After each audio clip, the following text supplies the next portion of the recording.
여호수아 24장 1절에서 13절까지 말씀을 교독합니다. 여호수아가 이스라엘 모든 지파를 세겜에 모으고 이스라엘 장로들과 그들의 수령들과 재판장들과 관리들을 부르매 그들이 하나님 앞에 나와 선지라. 여호수아가 모든 백성에게 이르되 이스라엘의 하나님 여호와께서 이같이 말씀하시기를 옛적에 너희의 조상들 곧 아브라함의 하나님 나홀의 아버지 데라가 강 저쪽에 거주하여 다른 신들을 섬겼으나 내가 너희의 조상 아브라함을 강 저쪽에서 이끌어내어 가나안 온 땅에 두루 행하게 하고 그의 씨를 번성하게 하려고 그에게 이삭을 주었으며 이삭에게는 야곱과 에서를 주었고 에서에게는 세일산을 소유로 주었으나 야곱과 그의 자손들은 애굽으로 내려갔으므로 내가 모세와 아론을 보내었고 또 애굽에 재앙을 내렸나니 곧 내가 그들 가운데 행한 것과 같고 그 후에 너희를 인도하여 내었노라. 내가 너희의 조상들을 애굽에서 인도하여 내어 바다에 이르게 한즉 애굽 사람들이 병거와 마병을 거느리고 너희의 조상들을 홍해까지 쫓아오므로 너희의 조상들이 나 여호와께 부르짖기로 내가 너희와 애굽 사람들 사이에 흑암을 두고 바다를 이끌어 그들을 덮었나니 내가 애굽에서 행한 일을 너희의 눈이 보았으며 또 너희가 많은 날을 광야에서 거주하였느니라.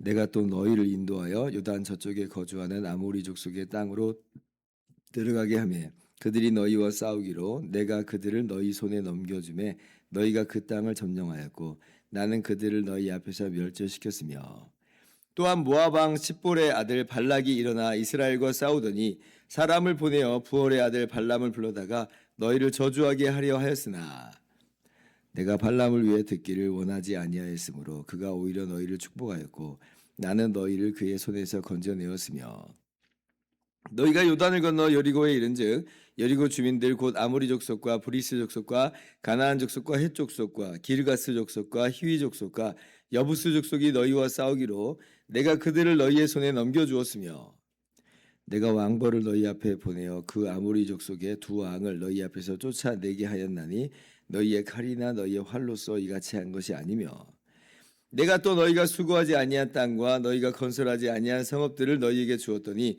너희가 그 가운데 거주하며 너희는 또 너희가 심지 아니한 포도원과 감람원의 열매를 먹는다 하셨느니라. 아멘. 할렐루야. 하나님의 크신 은혜와 평강이 오늘도 변함없이 여러분 가운데 가득 넘치기를 주님의 이름으로 축원합니다. 모든 사람에게 죽음이 어김없이 찾아온다 말씀을 드렸습니다. 그 위대한 지도자인 여호수아도 피할 수 없이 그 인생의 마지막 죽음의 순간을 맞이하는 장면이 이제 오늘 마지막 여호수아의 마지막 장인 24장 말씀입니다. 그래서 이제 여호수아가 이스라엘의 모든 지파를 세겜으로 불러 모읍니다. 그러면서 고별 메시지를 이제 전하는 것이죠. 23장에서도 사실 한번 고별 메시지를 여호수아가 전했습니다. 근데 그때는 이제 장로들과 수령들, 재판장, 관리들만 불러 모은 것으로 보이는데 24장에서는 뿐만 아니라 이제 온 지파를 함께 불러 모은 것으로 보입니다.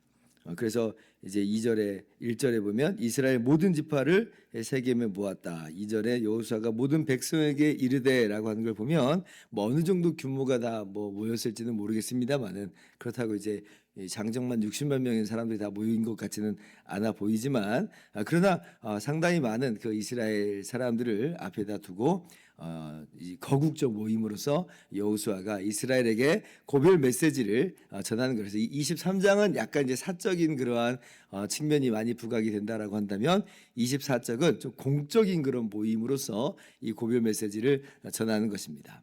그럼 이제 여호수아가 이렇게 이제 불러 모으는 이유가 있죠. 단순한 여호수아가 하고 싶어하는 그냥 말로만이 아니라 사실은 이제 이스라엘이 하나님 앞에서 다시금 다짐을 하게 하는 그런 장면이에요. 그러니까 고별 메시지를 통해서 다시 한번 이스라엘 백성들이 하나님만 섬기겠다라고 하는 다짐을 굳게 할 수 있도록 어떻게 보면 하나님과 맺은 그 언약을 다시 한번 기억하고 갱신하는 그런 것과도 같이 그렇게 이제 하는 자리로서 불러 모은 겁니다. 그래서 이제 1절 하반절을 보면 그들이 하나님 앞에 나와 선지라 그러죠. 그러니까 여호수아의 고별 메시지의 장인데 근데 하나님 앞에 세운 거예요. 그러니까 이스라엘을 하나님 앞에 세우면서 그 이스라엘에게 고별 메시지를 하는 것이 바로 지금 오늘 본문의 말씀인 것이죠.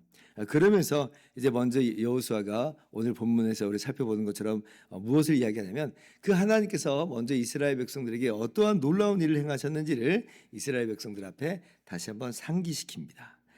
오늘 그래서 2절부터 이제 13절 말씀 우리가 같이 읽었는데요. 이 말씀을 보면 특징적인 단어가 반복해서 나오는 것을 우리가 발견하게 됩니다. 어떤 단어가 이게 계속해서 반복하게 나오느냐라고 할 때 그것은 내가라고 하는 단어. 하나님이 말씀하시는 거예요. 하나님이 내가라고 하는 이 단어가 계속해서 반복해서 나와요. 그래서 이 3절부터 보면 내가 그렇죠? 내가 너희 조상 아브라함을 강서 쪽에서 이끌어냈다. 그리고 5절에도 내가 6절에도 내가 애굽에서 인도하였다 이렇게 말씀을 하시고 7절에서도 내가 이제 라고 하는 그 말씀이 좀 있죠. 8절도 내가 요단 동쪽 아모리 사람을 너희에게 넘겨주었다. 10절에도 내가 발람을 막았고 11절에 내가 요단강을 건너 가나안 땅을 너에게 넘겨주었다. 12절 내가 왕보를 보냈다. 13절 내가 이 모든 열매를 너희에게 주었다. 이제 이렇게 말씀을 하세요. 그러니까 한마디로 하나님이 다 하셨다는 거죠. 하나님이 다 하셨다. 하나님이 행하신 놀라운 일을 보아라.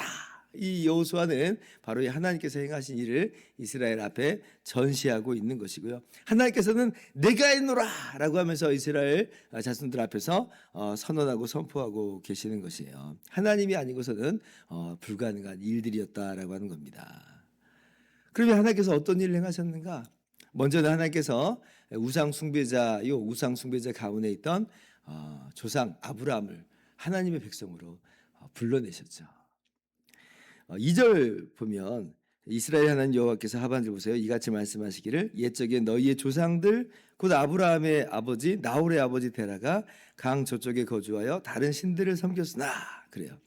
아브라함의 아버지인 데라가 지금 우상 숭배자였다는 거죠. 그런데 지금 당시의 문화 속에서는 아버지가 그렇게 우상 숭배자면 그 가문은 다 그러한 우상 숭배 가문일 것이며 무엇보다도 너희의 조상들 곧 아브라함의 아버지 나홀의 아버지 데라가라고 하는 걸 보면 데라만 이야기하는 게 아니라 역시 지금 복수잖아요.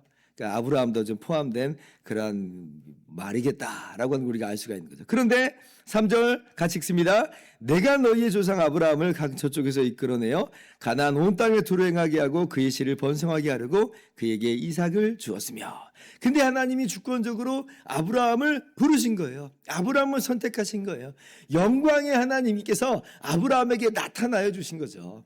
그래서 죄가 간역하고 죄로 인해서 타락한 인간 사회에 아무도 스스로 구원해낼 수 없다라고 하는 그 인간 사회 속에서 하나님이 아브라함을 부르시고 하나님의 백성 삼아 주셨다. 아브라함과 그의 자손을 하나님 백성 삼으시고 하나님께서 그들의 하나님이 되어주신 것입니다. 놀라운 구원의 역사가 아브라함과 맺은 언약으로부터 그렇게 시작이 되는 거죠. 그래서 제가 설교 시간에 이 로마서 특별히 말씀을 할 때도 바로 그러한 아브라함과 맺은 그 언약을 예수님께서 십자가에서 우리의 죄를 대속하심으로 그 언약이 가능하게 했다. 언약의 근거가 되신 그 예수님의 십자가 대속을 말했고 그래서 그 아브라함과 맺으신 그 은혜의 언약 안에서 은혜 언약으로 우리가 예수 그리스도 안에서 아브라함의 믿음의 자손으로서 그렇게 아브라함의 복을 함께 누리게 되는 한마디로 하나님 백성 되는 그런 복을 누리게 됐다 이렇게 말씀을 드렸죠. 이것이 아브라함과 이스라엘에게 주신 복이요 바로 그리고 우리들에게 주신 복이다라고 하는 것이에요. 그리고 하나님께서 애굽 땅으로 내려간 그 이스라엘 백성을 그 종살이하던 그 이스라엘 백성들을 건져내셨죠. 5절 말씀 보면 내가 모세와 아론을 보냈다. 그래서 애굽에 10가지 재앙을 내리시고 마침내 건져내시잖아요.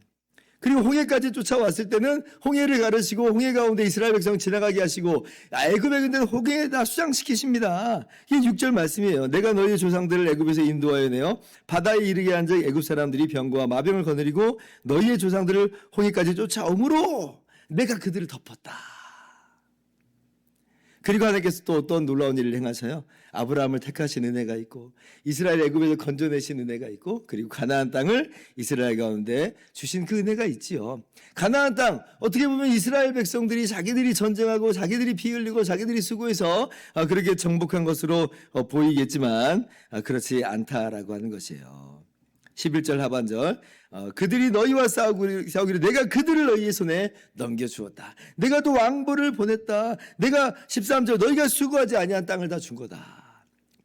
그러니까 그들이 한 게 아니라 사실은 하나님께서 주신 것이다 하는 거예요. 그러니까 하나님께서 얼마나 이스라엘을 사랑하는가를 분명하게 말씀하시는 것이고 그러니 이스라엘 백성들에게 어떠한 삶을 요구하겠어요? 그 하나님을 사랑하라라고 하는 것을 그렇게 이제 이 언약을 갱신하는 그런 과정 속에서 다시 한번 다짐하게 하는 것입니다. 그러므로 오늘 우리도 기억했으면 좋겠습니다. 첫 번째, 하나님께서 우리를 위해서 행하신 그 놀라운 일들을, 그 크신 일들을 우리가 잊지 않고 기억할 수 있기를 바랍니다. 하나님의 아들 예수님께서 이 땅 가운데 내려오시고 하나님의 아들 예수님께서 우리를 위해서 대신 죽기까지 하여 주신 것이 얼마나 놀라운 일인가. 내가 아들을 보냈다 하나님께서 말씀하시는 것이며 그리고 아들 예수님께서는 내가 너희를 위해서 십자가에서 죽었다라고 말씀하여 주시는 것이에요. 이 기가 막힌 은혜를 우리가 받았습니다. 그러므로 우리가 그 은혜를 기억하면서 감사하고 찬양하는 것이 마땅할 것이에요. 두 번째 적용할 것은 그러므로 우리가 어떤 것으로나 교만하거나 자랑하거나 으스대는 일은 없어야 되겠습니다. 모든 영광은 오직 하나님께만 돌리는 그러한 겸손한 모습으로 우리가 나아가야 될 것이에요. 나의 나된 것은 다 주님의 은혜입니다 라고 고백하는 거죠. 그러한 고백을 누가 또 했어요? 사도 바울이 고백을 했죠. 고린도전서 15장 10절 그러나 내가 나된 것은 하나님의 은혜로 된 것이니 내게 주신 그의 은혜가 헛되지 아니하여 내가 모든 사도보다 더 많이 수고하였으나 내가 한 것이 아니요 오직 나와 함께 하신 하나님의 은혜로라. 바울 사도가 전도 여행을 다니면서 얼마나 많이 수고를 했습니까? 많은 사람에게 복음을 전했고 많은 사람이 구원을 받았고 많은 교회가 세워졌습니다. 그럼 바울이 이거 내가 했다라고 그렇게 말할 수 있을지도 모르겠습니다만 그러나 바울 사도는 고백하는 거예요. 내가 한 것이 아니요 나와 함께 하신 하나님의 은혜가 하신 겁니다. 정말로 하나님의 은혜입니다 라고 하나님께 마땅한 영광을 돌리고 있는 거죠. 이것이 오늘 우리의 모습이 되어야 되는 것입니다. 우리가 이루어낸 성취들과 업적들과 또 우리의 많은 일들이 있을지라도 이건 사실은 다 하나님의 은혜로 말미암은 것입니다. 그래서 가능했던 겁니다 라고 고백할 수 있는 오늘 우리의 모든 삶이 되실 수 있기를 주님의 이름으로 축원합니다. 기도하겠습니다.